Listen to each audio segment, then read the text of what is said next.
So in this series of turning leak detections into repairs, this is kind of an easy one. So this is just a leak detection that we did in Malibu. We're going to show you how we walk through it. We do a visual of the equipment. We go over everything. We listen to everything. We heard screaming at the light. We're going to introduce those sounds. We backed ourselves up with a camera. Let's check it out.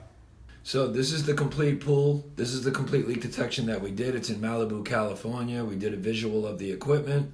We're walking around, we're looking for anything unusual. Next thing we're going to do is we're going to break out our listening equipment and we're going to listen all the way around. We're going to listen to spa jets that we first started. Now it's skimmer, both ports. We're going to listen to lights, returns.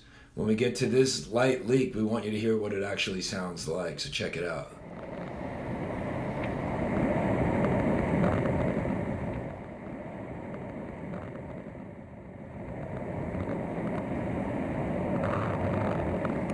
That sound you heard was rushing water rushing through the back crack in the light conduit. We're going to show you that with a video. Here we're static testing the pipe, so we're going to plug up all four and then we're going to mushroom one or static test one. We have a hole drilled in there. It's not pulling any dye, which tells us that that line isn't leaking or dropping back to the pool.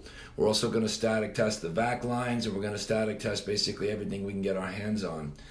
After we heard what we did, we're going to take a look at this light, but we're going to look with our small handheld dye injector. So we're going to get it right over where we're looking and watch as we inject the dye. Look at the top right corner. You can actually see the dye running in, and you can see the crack when we shade it a little bit. That's where the conduit actually snapped off right behind the light itself. See how it's not getting pulled in the light, it's around the side where it cracked.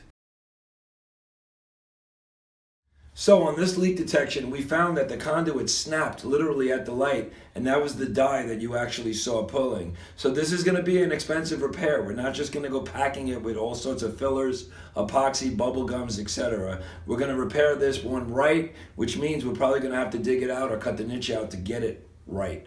If you don't repair this right from the first time, you're going to be fighting this leak for the rest of that pool's life.